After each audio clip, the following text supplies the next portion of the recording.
Right then, good evening everybody, and welcome to tonight's webinar.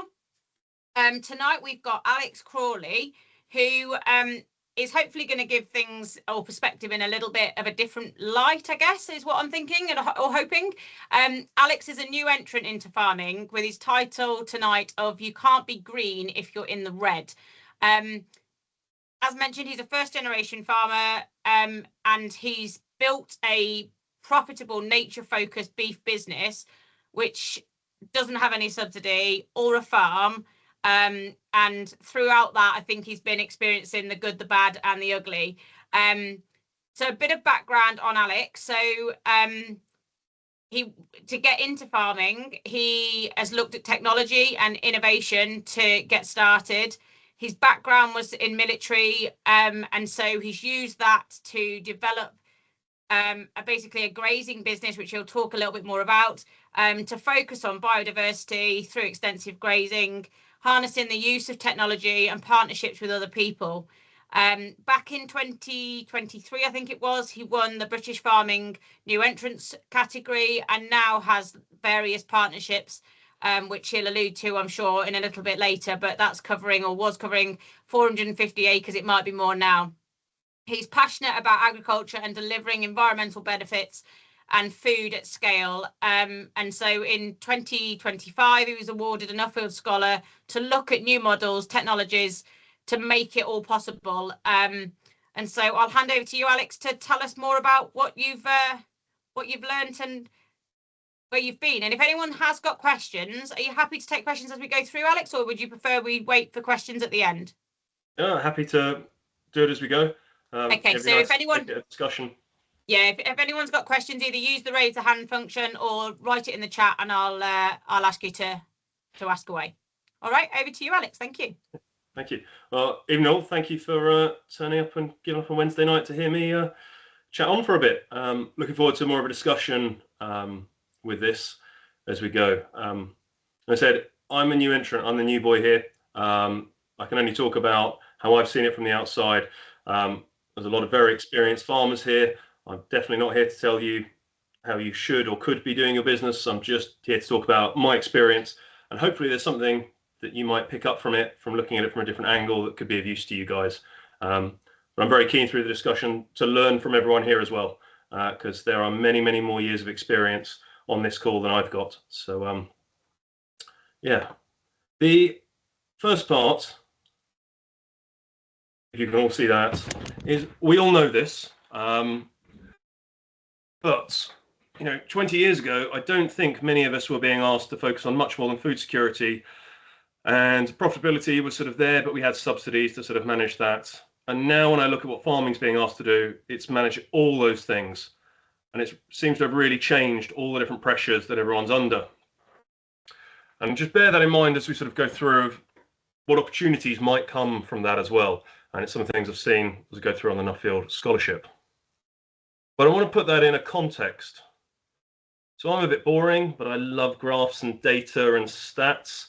But the thing when I first started getting into farming a few years back was looking at these DEFRA farm business surveys. And I always wanted to work with livestock. Cattle was my passion. And that one there, lowland grazing livestock, if you can see it, scared the bejesus out of me, because I knew I wasn't going to have land and I wasn't going to get the subsidies really. So when I looked at the average farm, and I'm sure most of you on here are probably top 25% better farmers than this, but if we look at that, that's basic payment, agri-environmental and diversification. I don't think you can see the blue line for any profitability from the actual agriculture. That is horrifying as a new entrant to come in to try and work out how on earth I'm going to make a business with that. That's from 24-25 according to DEFRA. Previous years, that blue line for lowland grazing livestock's been in the negative. That's what I was looking at when I came into the industry, to try and work out how I was going to farm in that context. If the average farmer was doing that, and there was no way I was going to walk into this and be one of the top 25%, right, if I tried to follow the same model as everyone else. I want to put that in the big context as well. I'm not an economist, I'm not a politician, but when I read that graph, the country looks pretty broke to me. We're at a debt ratio of about 100% debt to GDP. And you can see how much that has gone up in the last few years. That means that those subsidies from the taxpayer, the politicians are looking where they can squeeze. How much do we then rely in the future on subsidy? And when the business model has relied on subsidy, what are we looking out to 2030, 2035? And that's, again, one of the things when I came into this.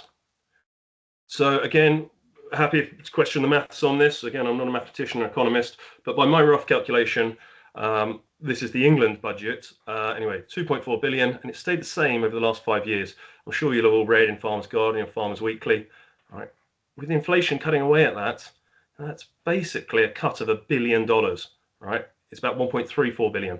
If they keep doing that for the next 5 years, it's going to be pretty minimal, close to worthless in the grand scheme of things. That as an industry, I think, is what we're looking at, with SFI being transitional. We've had the budget today. It's not exactly business friendly from what I understand. I don't want to get into politics here, but I'm just trying to understand the big context that we're all working in. And again, maybe I'm laboring the point here, but when I asked ChatGPT to look at the average agricultural income for grazing without BPS, without agri-environmental, without diversification, this is what it showed me. And again, I don't have a farm, I don't get BPS, don't get SFI. I'll say that multiple times, but it's also, I think, for other people who might be hit by inheritance tax, who might be hit by this reduction in subsidies, it's something that's going to be there for all of us, I think, when we look out for 5-10 years' time. And I know I am laboring the point. I know this might sound boring, but I'm going to keep going. One or two more slides. AHDB did their benchmarking report, top 25% versus bottom 25%, beef and sheep graziers, or beef and sheep farms. And one of the things that struck me when I read that was if we look at the value of agricultural output, and then we look at what it costs to produce that. I mean, the bottom guys are losing some serious money on their farming, and the best beef and sheep farmers, now you guys might well be better than this, but it struck me that this was what AHDB found. There's only £14,000 in profit in the actual farming part, which again, for me, I had to try and work out how am I going to get around that, because that's not going to work for me coming in. So the status quo, my view was that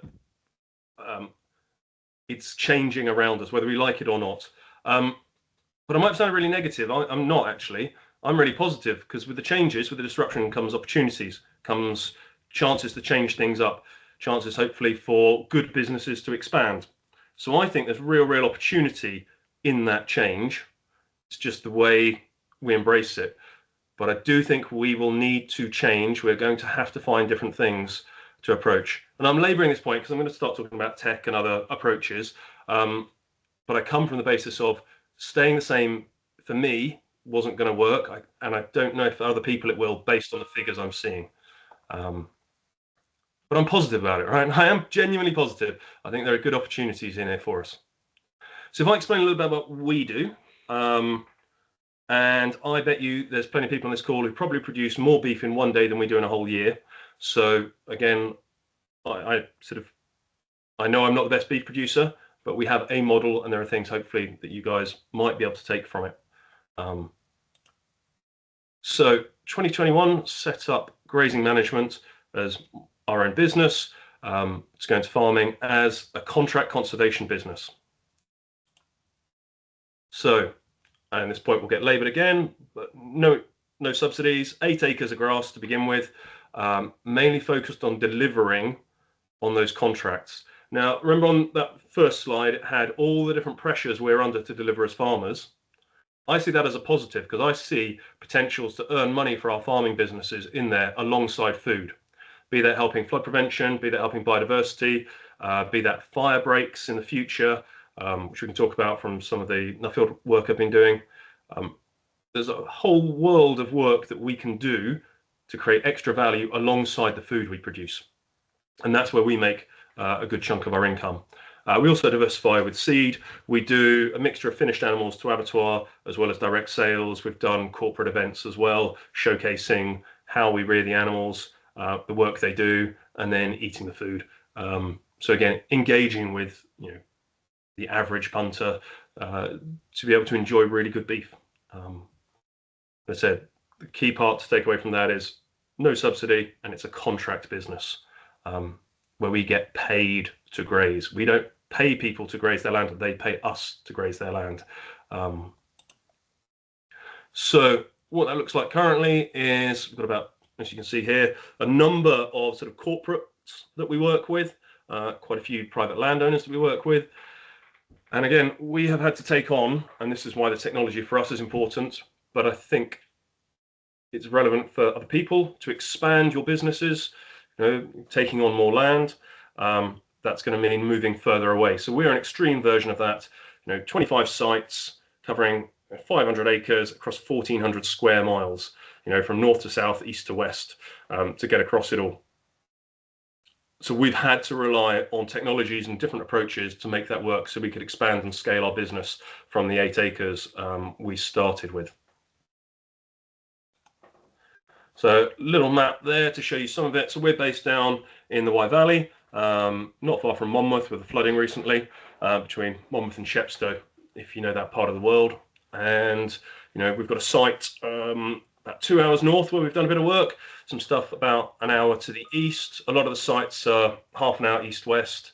And, fingers crossed if it comes off, we're looking at a contract with the ports authorities in south of Wales, which would take us 2 hours to the west, managing some of their land for them.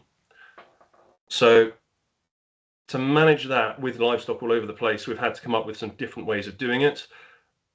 For you guys expanding your businesses with more of a focus on the beef production, maybe there are some of the things that we've done that might be useful for you guys.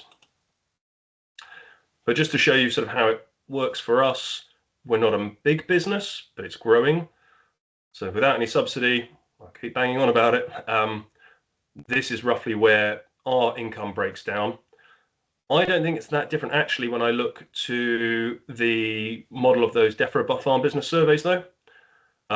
If you count contracts as agri-environmental and SFI, and the others as diversification, and then 10% on the beef, it's probably not that dissimilar when we look at the farm business income on that DEFRA survey. And then just to sort of give you an idea, we're sort of doubling turnover every year at the moment. It's a small company that's growing, but we try and keep quite a high profit margin on it, and make sure our return on capital employed or return on capital invested initially is good as well. So trying to be quite capital light with how we make it work. Let's give you a case study, all right? And it all sounds lovely. What's that look like? This one, because it's got a nice pretty picture. Natural Resource Wales have a heathland. No one's been able to graze it for about 70 years or so. They're interested in the adders and nightjars. We're interested in supporting their ecologists to make it work. We put a number of cattle up there and we get paid to graze that site. And we produce beef off a site that hasn't produced beef in a generation or two. Not a lot of beef, but we're still producing food and we're delivering those other parts that the public's demanding of us as farmers, and we're getting paid to do it. So it helps. And we do social engagement because we have volunteer livestock checkers, which we can talk about later. But it's allowed us to expand, and this site's half an hour away from our home site. But what are the kind of things that allow us to do that? One of the big things, we went into virtual fencing quite early on. Spinning stories here, but back in the day, I used to be working out on the Syrian border in 2014, and we used virtual fencing on us. I didn't get a shock if I went over the border, but it would have sent an alert and they would have sent the boys to come and rescue me. So I was used to how virtual fencing, geofencing kind of technologies worked. We then saw it adapting in 2017 with the Australians, and as soon as we could, we got on board with it. What it means on that site, for example, in this case study, the heathland would have cost £40,000 to fence it. We can use virtual fencing for the small number of cattle, so it is a small number that we have on it, for about 1,500 quid, just on the cost of the collars. So it's the cost benefit of that. Oh, sorry, go back slightly. Probably most of you know how virtual fencing works, but for those who don't, I'll just quickly go through it. Cattle wear the collar. I have an app on my phone. I draw the equivalent of a single strand electric fence, let's put it like that, on the map. That downloads over the phone network to the collar. The animal wears it. It goes up to where that line is. And instead of having a visual cue of a single strand, it gets a beep, beep, beep, beep, beep. If it ignores it, it then gets an electric fence shock equivalent delivered through the chain on the collar. If it ignores that and it goes further again, beep, beep, beep, beep, beep, another shock. If it ignores that, beep, beep, beep, beep, then it's escaped the system. It's no longer getting shocked, animal welfare. But there's no penalty if it comes back in again. So I get an alert if it's escaped, and then inevitably they want to come back in because of herd dynamics. And then I get an alert to say it's back in where it should be. The system resets and it goes back to the series of warnings and shocks. And as you can see there, in that sort of southern corner, there's a barn full of hay, no barrier to that between that and the cattle, just the fence, just the virtual fence to keep them out. And as you can see, they've had the pings and they've just walked away from it. And we've been able to keep the hay perfectly safe there. What I would say with virtual fencing is, think of it like a single strand electric fence, though. I wouldn't want it on a busy road or a railway or something like that. Anywhere you trust single strand, it's good. If you need something more, I wouldn't go with it. The other thing it's allowed us to do is to manage a lot of public access sites that would be really difficult. So we've been able to open up areas of grazing that weren't previously really grazable. This site on the heathland, the ecologists wouldn't want us there because of sensitive ponds, or there might be some other sensitive plants or whatever it be. We had a lot of problems, pushback from horse riders, cyclists, dog walkers. So we were able to use the virtual fencing to keep the animals off the main footpaths, rather than needing to put up electric fencing, which was probably going to get nicked, or a deer was going to get caught up in it, or it was going to fall over and short out. So the virtual fencing allowed us to then graze those areas in a way that before would have been a bit of a challenge. And just how we linked it up, and there's bits where we had to cross public footpaths, so we created a sort of bridge across, how we gave them access to water and to the handling area and made that work. And the other advantage of this, I'm not a salesman for no fence. It causes me a lot of problems, as we'll come on to, but I'm just talking about some of the tech we do have. The other thing is the public can see where your animals are. So if you are grazing a site that's got public footpaths or such are there, people can see that so they can avoid them if they want to, or if they love farming and they love the animals, it gives them an opportunity to go and see the animals and take photos of them or whatever it is they want to do. And they can see the routes that have been sort of the animals excluded from. So that's publicly available. They can't move the fence, they can't do anything to your animals, but they can just see where the boundaries are and the locations of the animals. Maybe more useful for conventional grazing is the heat maps, so you can see areas that your animals are focused on. I also use this for strip grazing my animals. So I was in Belfast last year and we had some animals back over in Wales, and every day at 12 o'clock I was able to move the virtual fence another bound forwards, give them another sort of 2-acre strip to let them graze across that, and I could do strip grazing across, and I could in effect back fence. I could create channels to get them back to the water points, multiple water points if I was poaching up an area too much, and allowed me to have an element of control. And I was able to do it, as I say, from over the water, which we can talk about more about that and the pros and cons of that kind of remote management. But it saved me the hour round trip just in the car to go and then start moving electric fencing to do strip grazing. So though it's not perfect, animals do get out. We've had quite a few faults with the batteries. We've got other faults with the accelerometers. It is quite a lot of work when collars fail because you've got to get them all in and change them over. So yeah, it's not perfect. And I said I'm definitely not a sales rep, but it has been very useful to us. One of the other things we've done to try and make this work again across 25 sites, it's a lot of driving, it's a lot of checks. We want to really focus our checks on our staff. We've got the team where they're going to put their time in to make sure we're putting it into the, dealing with problems before they become problems, and really focusing, very valuable resource of labor on tasks. So one of the other things we do, we've got these Reolink 4G solar-powered cameras, which we'll put out on the site specifically around water troughs normally, just so we can keep an eye on that water, because we know what happens. Suddenly there's a problem with a trough. You're not going to go and check it for another 24, 36 hours, whatever it be. The animals have then kicked the trough over, destroyed it. It's now leaking everywhere. They've got thirsty. They've buggered off through a hole in the fence. They're now out on the A road, whatever it be. But I'm sure we've all had examples, or maybe it's just me, where things have gone wrong, right? If I can stop those problems because I've got an alert and I can see what's happening as soon as possible, I can then just stop that problem then before it escalates into the bigger problem. Those of you with very good eyesight might be able to see in the circle, that's a freeze miser. If you've come across this, it's a US bit of kit that works a bit like a radiator thermostat. As it gets cold, it opens up to allow a drip feed or a trickle feed out to stop your pipes freezing up. And we're experimenting with things like that to try and keep our pipes open and to try and break the surface tension of the water so that we're not having to go and break ice on troughs in the mornings, that we've got an automated solution to deal with that so that we can just check with the camera, okay, yep, I've got water, there's no ice, okay, the freeze miser's opened up and we've managed to keep our pipes flowing. Because for me, when we're managing so many different sites, to keep driving out with flasks of hot water to melt the ice in the pipes and then be breaking an inch of ice and you get a week-long cold snap and suddenly the ice is 3 inches thick, it's a lot of extra work. So it's all about trying to save time so that you can expand your business. And then something else we're trialing, I don't know if any of you have come across LoRaWAN, long range wireless area networks, and we're working with that. It's like an Internet of Things base to have lots of different sensors so that then you can get real data of what's going on your farm to be able to make decisions and get ahead of a problem before it becomes a big problem. That's for us the whole thing. How do we get ahead of that problem before it becomes a bigger one? So this is what we're trialing, and it's a sensor. One of these sits in the reticulum, the stomach of the animal, and it's basically collecting their vital signs and then sending that data out to you. So that goes from there to one of these antennas, a LoRaWAN gateway.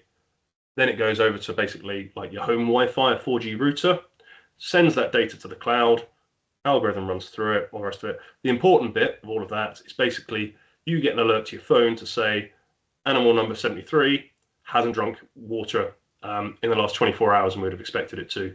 Animal 64 has got a high temperature, we think it's got an infection. Animal 132 is in heat. This would be a good time to know that you might want to do AI with it, or she hasn't caught with a bull, or whatever it would be. And it can also give you calving alerts as well. So that's the kind of thing we're trying to work on with that. It's quite a clunky bit of kit. It's a trial. It hasn't all gone perfectly. We can talk about that some more.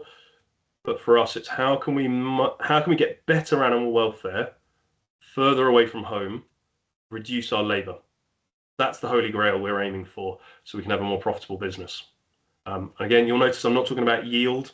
I'm just talking about trying to save labour. That's the big thing for us. So this is the sort of view of what it can do for us. When we're trying to do it, again, I'm not a sales rep for these guys. We've had some real issues with it. Again, we can talk about that. But that's the way we're trying to go with it, especially if we're getting more and more contracts further and further away.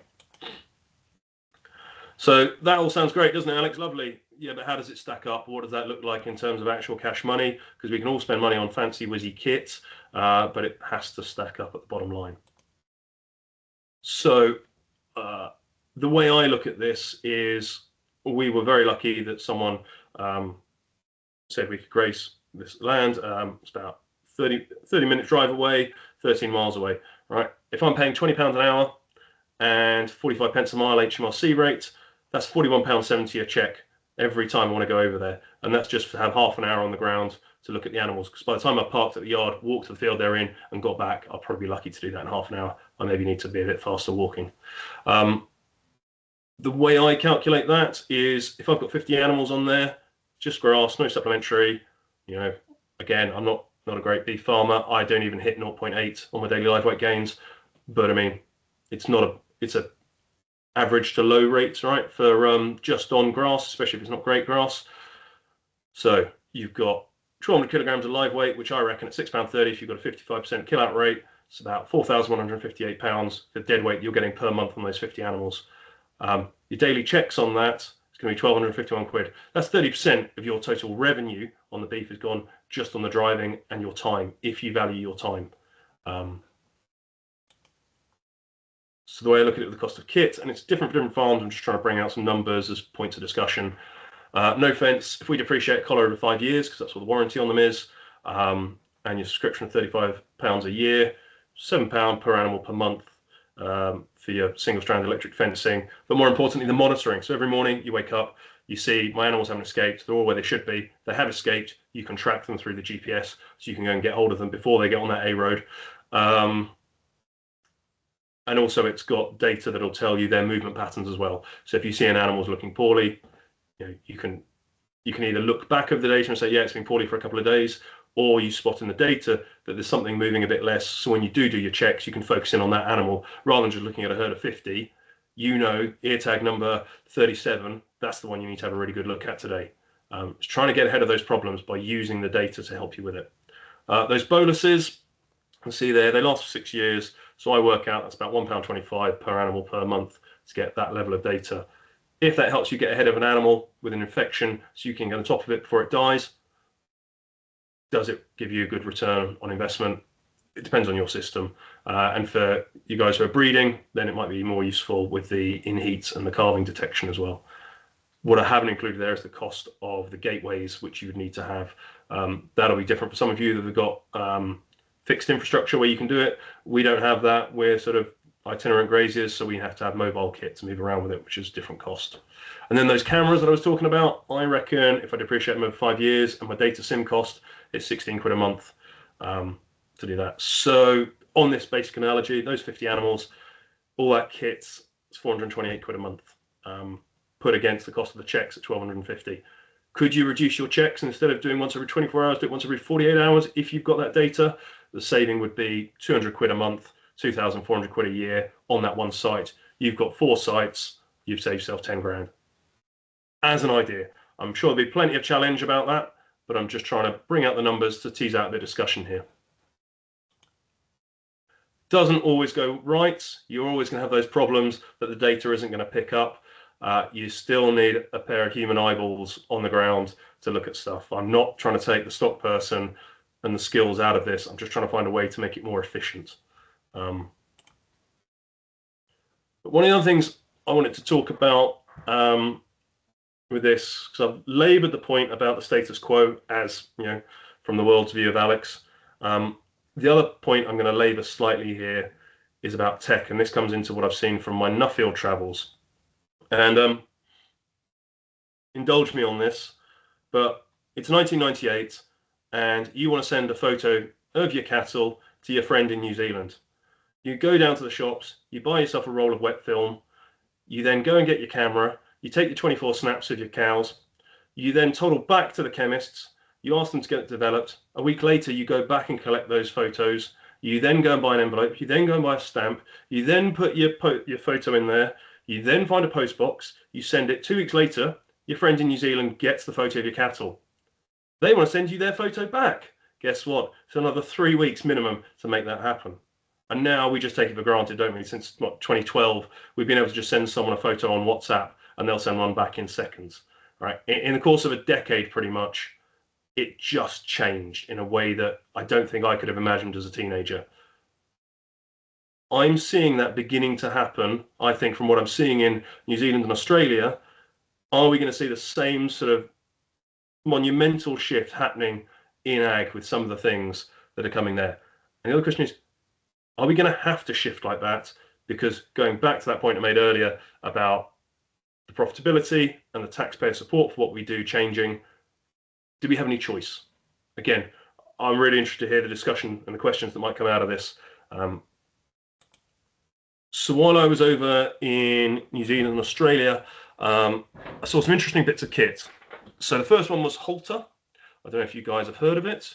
I really like this company because it's a Kiwi dairy farmer, who's properly focused on productivity, who could see the problems with his industry, and has come up with tech solutions to solve them. This isn't a tech company that's then said, I've got this great thing, I'll see if I can find someone in ag to buy it. He's developed it in-house, and it is a good, lean, hungry startup company. Halter's awesome. It'll automate those moves for you. So if you're strip grazing, you just set it that I want it to move to the next paddock, which is already pre-programmed at 7 a.m. and I want another move at 7 p.m. and it will just move them across. If you want to bring them into the yard, if you're milking, or if you need to do a sort out, you can program it, and it will send them down a virtual runway and bring them into the yard for you. You don't leave the yard, you tell the cattle to come to you. And it'll start, I did it while I was over there, starts beeping, the cattle know what's going on, they get a series of cues through vibrations and the noises, and if they don't work with those, they get a shock. They learn very quickly not to ignore the cues, and it'll herd them all the way back into the yard for you. It's incredible to watch. So your animals are sort of automated in their strip grazing. It also had functions like being able to estimate, after you've had X number of cattle in there for so long, what your residuals would be. It would then look at where you are based climatically, weather-based, and we'd look at the weather reports, and it could then estimate roughly what the grass growth would be when you came back to that paddock, and say 2-3 months later, and suggest this is what your cover would be. That can be calibrated with your plate meter, and you can put that in, and then it will suggest what your stocking rate should be, how many animals for how long, and what your desired residuals are to go through. Really focused on that high productivity, making the best use of grass. You've got that as one bit, and then you've got that bit of kit you can see in the middle, the OptiWay kit. Animals come up to a lick bucket of molasses in there. The front 2 feet go on, and it, they say it can read the animal's weight within 3% accuracy. It then reads the ear tag, and then using solar powered and with the 4G system, sends that data back. So you can be getting regular daily live weight gains of your animals, so you know their weight, and you can see which animals are performing, which aren't. So you can take that data, and then you've got in the bottom right hand corner all flex that they were using there with the auto drafting system. So the animals come in. So could we have a system in the future where your animals out at grass being automatically strip grazed, they're automatically being weighed, you then know that you want, and you also know potentially which ones are in calf, and which ones aren't, which one's going to need AI, which one's going to go to bull. You've got an order for the abattoir coming in for Tuesday morning, and you need to get your 20 finished animals off. You set halter to bring the herd in.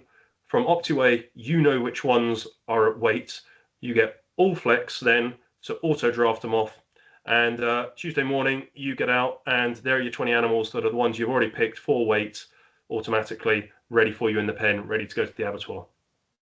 As an example of how quick and efficient this could get, in the same analogy of sending that photo on WhatsApp versus using wet film and postage. Now, we might not like that. Some people will love it, some people will hate it.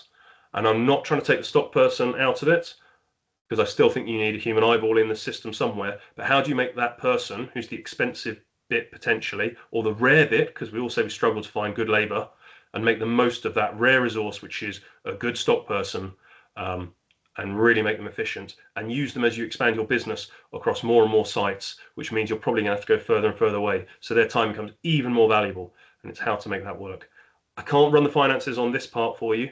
This is more about thinking 5-10 years time, what could it look like? So that's me sort of cantered through that for 35 minutes.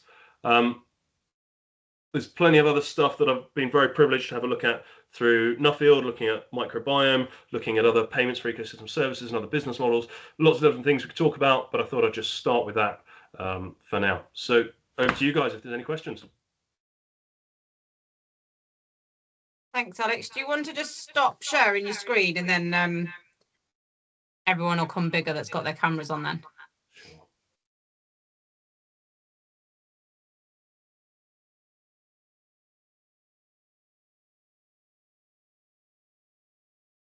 Fab. So has anyone got a question? Use the put your hand up or type it in the chat. Or is Alex stunned you all to silence? What how, do they take a bit of time, Alex, to get used to the colours and react to the bowel stroke shocks, or do they tend to react fairly quickly? Sorry, my daughter's just turned up.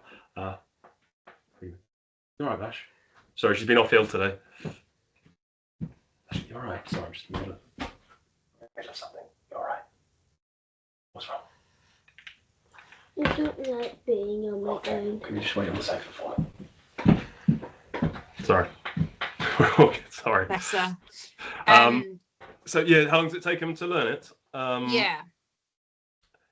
I would say animals on their own that have, if it's just a group of them that have never worked with a collar before, I'd give it about 4 days, and it depends how you structure. There's, if you go down this route, there are ways to sort of make it very simple for the animals, where there's only one line, which is the virtual fence, and you use the other 3 lines to be a physical fence, so it becomes a clear in-out system for them. But about 4 days, I reckon they'd get it when we've done it. What we found works better is if we've got animals that are already trained, and then we introduce new ones in with the collars, and then put them into the training system like that, and they learn very quickly from the other ones. And that takes a day or 2 at most before they've pretty much got it. And I guess some of these sites you have to pick which cattle you put at certain sites.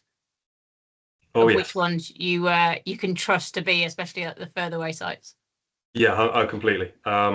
We have a 3 strikes and stake rule, that if they're reactive with dogs or they're not cooperative, we will have to get them out of the system, because it's more important for us reputationally and being able to deliver the service that they're the right animal for the right place that we can trust, especially because for a lot of the clients, we're telling them, these are good animals, you can trust them on this site where it hasn't been grazed for years and people are nervous about having the animals there.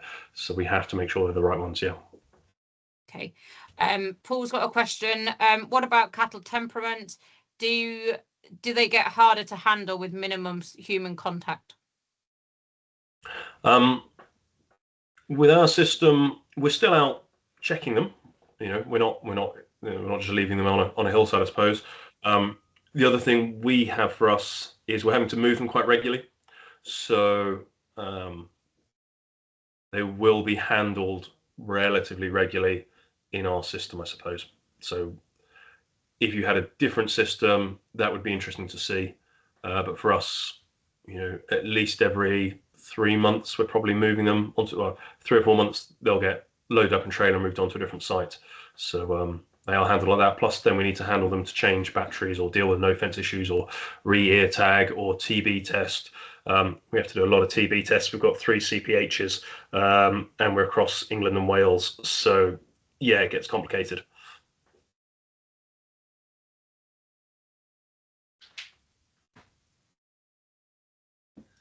Sorry, I was muted. Joe, do you want to unmute yourself and ask your question? You're still muted, Joe. There we go. There we go. Am I back? Right, I'm back. Yeah.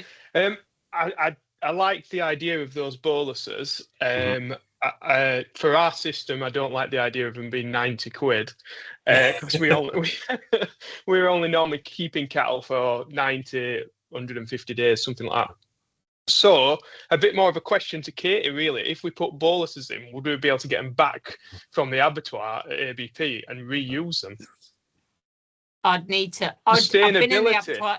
Yeah. I've been in the abattoir today. I needed to be in to have this question last night, and I could have asked them today. But no, I'll ask that question of whether those sorts of things are able to be retrieved. Have you haven't sent any and tried to retrieve them, have you, Alex?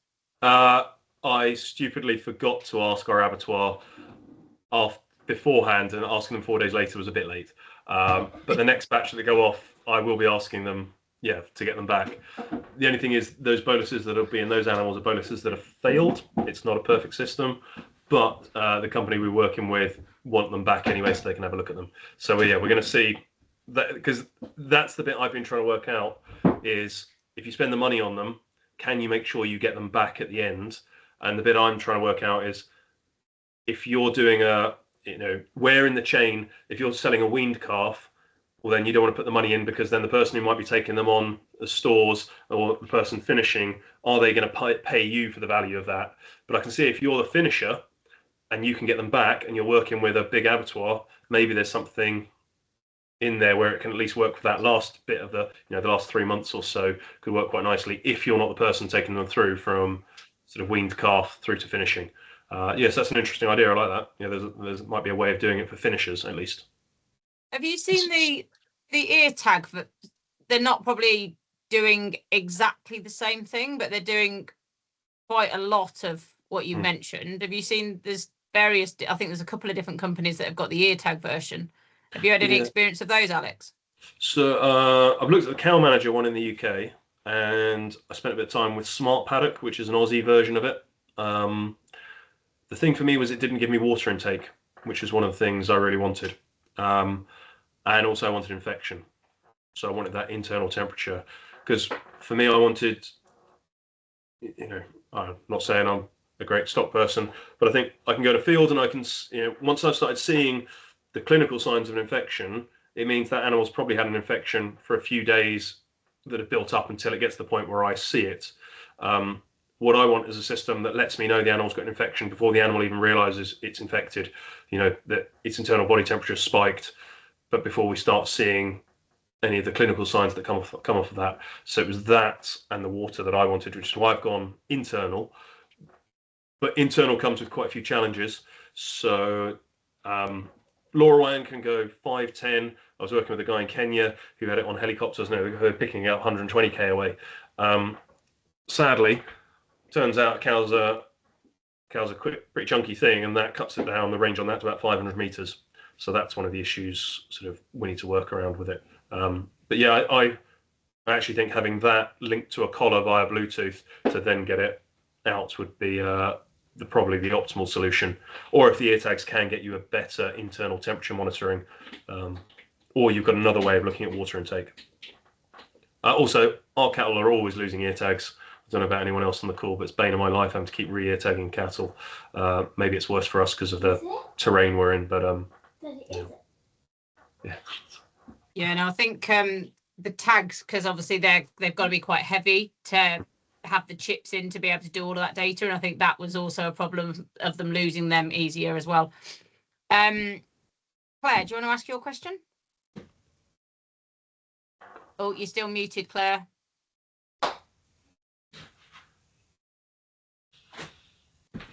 There we go. Yeah, just a couple of things really. Have you had much experience with drones and using drones to monitor cattle? And that was the first question.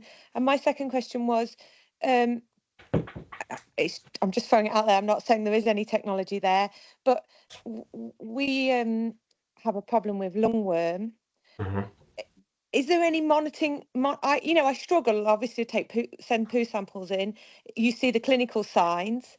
Have you come across anything anywhere where they're seeing what's happening earlier? I don't know. I'm just asking those questions to rack your brains, really. I'm not saying there's an answer. So on drones, yeah, I've been looking into it as an idea. There's a few different ones I've looked at. My ideal would be something along the lines of a solar-powered drone in a box that's put remotely on a site, that it will launch itself, pre-programmed, it'll go up, fly over the animals. That could be the gateway that hoovers up the data, plus give you the visual sight of everything that's going on and how much you could automate that as well. That to me is the gold standard, potentially. Few issues with that, though, sadly. Cost, I think it was pretty expensive for the DJI drone in a box. Bureaucracy. So I was talking to the Civil Aviation Authority and some of the drone providers, that it's this beyond visual line of sight authorization. So forgive me if you know this about drones, but technically I'm meant to fly the drone, I'm meant to have someone spotting, and I'm meant to keep eyes on the drone, and it can only go as far as I can see it. Well, to me, I mean, if I can see the drone, I might as well just walk to the cattle. It was only if it would allow me to do it at that distance. And it is possible, but there's a lot of hoops to jump through, and they're not particularly comfortable with it. The other thing for us with having a gateway on the drones, because this is something the guys in Canada were looking at doing, had huge ranges that they were grazing the animals on, so they wanted to be able to fly a drone out to do the tests and also have the gateway, is that only connects once an hour when it's properly connecting up. It takes a bit of time for the data to do the sort of handshake backwards and forwards. So you need the drone to have enough loiter time so that it can be there for long enough to pick up enough of the data and for long enough for the handshake. And given the battery life on a lot of drones, well, domestically available, some of the ones we used in Syria maybe a bit longer, but the you wouldn't get that as much. But I'm hoping the technology will keep moving. Right? I'm optimistic that there might be solutions. See what we can do. Your question on lungworm.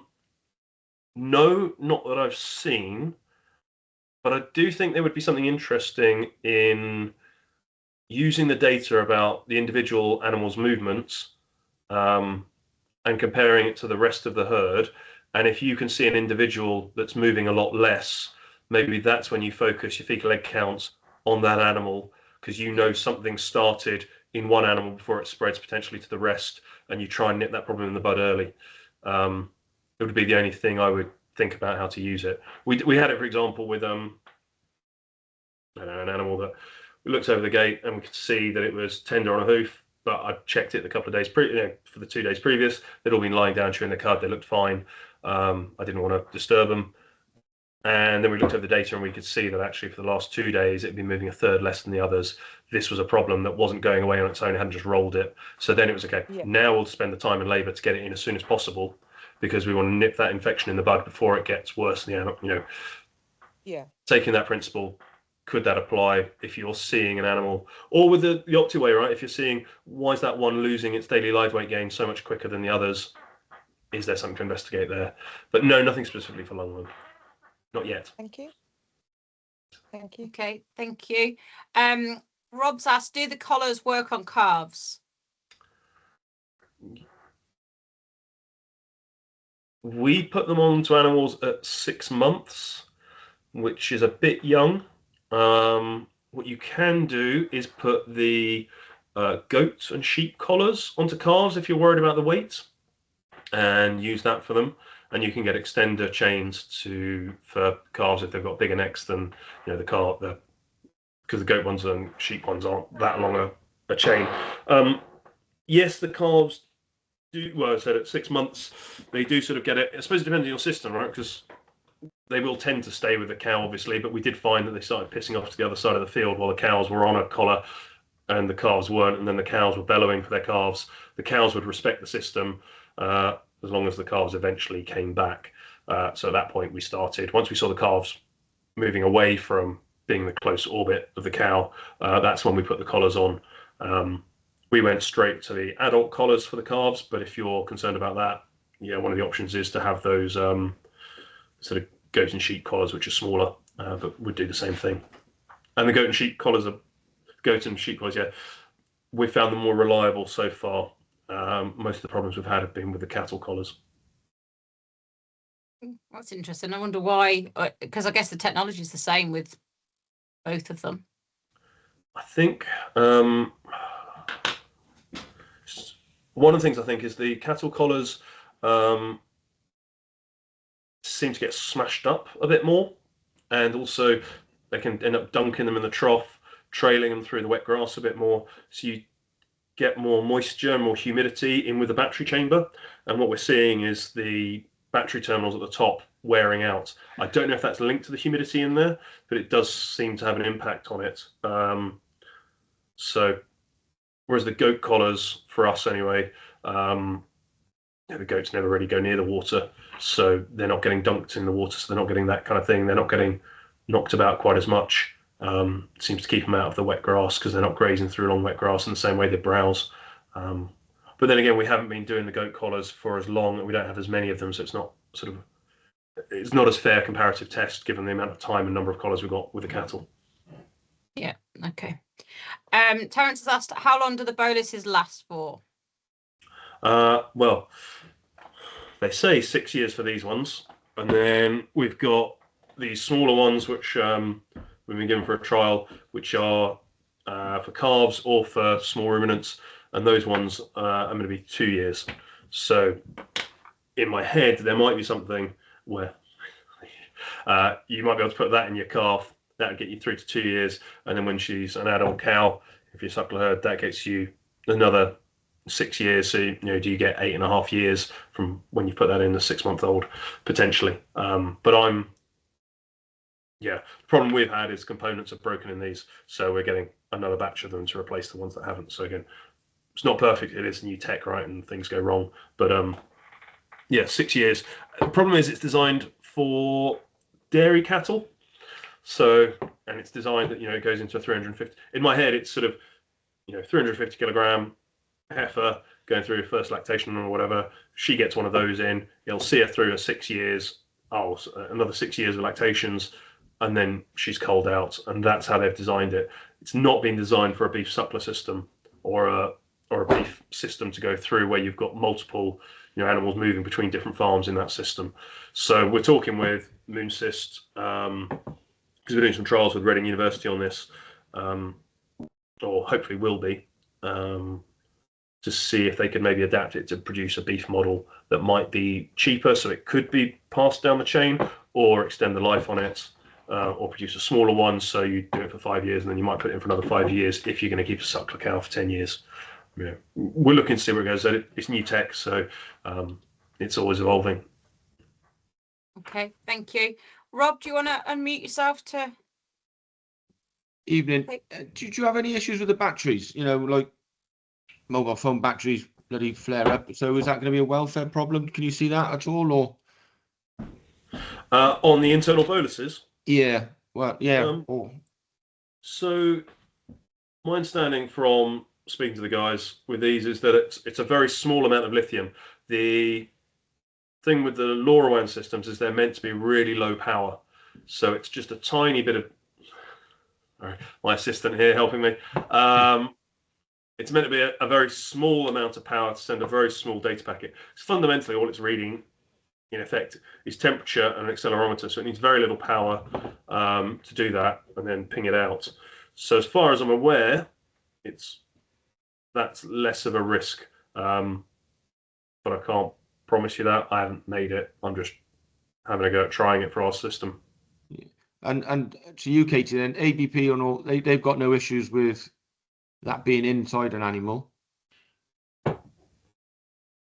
Not that I know of, but as I say, I'll ask Joe's question about whether we can retrieve them, etc., and go from there. Because I know with sheep they used to have one of the, instead of they could be bolused instead of tagged. There was instead of having the double tags. This was when I worked for Innovis 20 odd years ago. If they had a black tag, then they had a bolus in their stomach which had their EID on. Oh. But I don't know. Obviously, that was just a few pedigree animals that had, which were using those. But yeah, I'll ask the question and find out any issues with that. But I think because it would be in the stomach, I think it shouldn't be a problem. Joe? So going back to your sending photos across to New Zealand and back, do you see a time when you will be able to take a photo and determine the weight of the animal, or maybe not, maybe a video? There was a chap at the Yorkshire show who seemed to think that with AI he was going to create this this program that could do that. I was very pessimistic, I suppose, about it, but I just wondered if you'd come across that in your travels. I haven't seen photos to do that. Well, not on my travels. I had seen something reported a few years ago about the idea that you could, it would take a photo and it could look at the conformation and give you an estimate. And I know then in dairy they've got that archway scanner as the animals go through, where it checks for lameness using AI, and it does it based on, is it an older animal or a younger animal, and it would predict lameness. And apparently, it was better than the stock people who were looking at it. But I mean, I don't know. I don't do dairy, but I thought it was interesting to see, where that fitted in. Yeah, I think it'd be really interesting to see if it does come out, right? I mean, can you we stop people that do it by eye to an extent, don't we? I mean, can you train something to look at the same things we're looking at with enough data? It can work out, looking at the line, looking at the rounding, looking at that size. The things that we intuitively know, if you can train something to intuitively look at a photo and with enough data to work it out, I think it should be possible. I suppose a lot of it all comes down to sort of cost and reliability, but I think a lot of that takes time. I think about some of the early tech when we started out wasn't great with my clunky laptop, having to use an Ethernet cable in it to then download music off whatever Napster or whatever it was to then do what, do you know what I mean? And now we just take for granted, just stream it all straight off my phone, and I've got pretty much every song in the world that I ever want off that thing directly at pretty much anywhere in the country. It's like,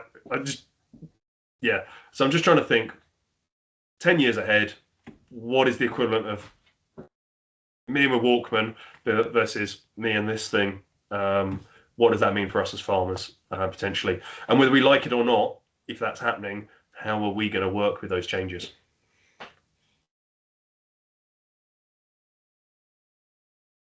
Okay, thanks, Alex.